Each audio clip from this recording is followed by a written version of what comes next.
আসসালামু আলাইকুম রহমতুল্লাহ। ওয়ালাইকুম আসসালাম ওয়া রাহমাতুল্লাহি ওয়া বারাকাতুহু। বলেন।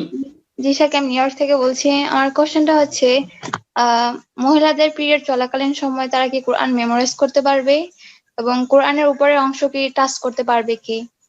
এটা। কোরআনে কারীম স্পর্শ সরাসরি করতে পারবে না। পবিত্র ব্যক্তি ছাড়া লা ইয়ামাসসাল কোরআন ইল্লা তাহিরুন লা ইয়ামাসসুহু ইল্লাল মুতাহহারুন। তবে হাতে যদি মোজা থাকে অথবা হাতে কাপড় দিয়ে, যেমন হাতে মানে যে কোনো কাপড়, রুমাল বা যে কোনো কাপড়ে দিয়ে যদি ধরে, এভাবে কোনো অসুবিধা নেই।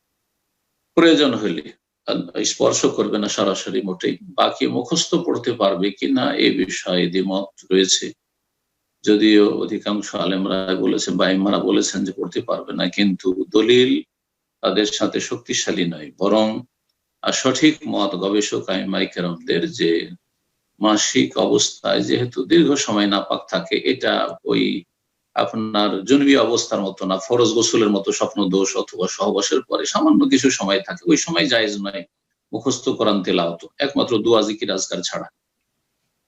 আর মাসিক অবস্থায় অনেক সময় সপ্তাহ 10 দিন থাকতে হয়, তার বেশিও থাকতে হয়, সুতরাং মুখস্থ কোরআন পড়তে পারবে, মুখস্থ কোরআন তেলাওয়াত করতে পারবে। বিশেষ করে যারা কোরআন মুখস্থ করে অথবা কোরআনের শিক্ষিকা বা এমনিতেও পারবে, কোনো অসুবিধা নেই ইনশাআল্লাহ। জি, এটি শেখ বাদ রহমতুল্লাহ আলাই শক্তিশালী বলেছেন, এবং এর পিছনে শক্তি মজবুত দলিল রয়েছে, যেখানে বাধা নেই, সুতরাং কঠোরতা অবলম্বনের কোনো প্রয়োজন নেই। আবার বলছি যে মাসিক অবস্থায় মুখস্থ কোরআন তেলাওয়াত করতে পারবে।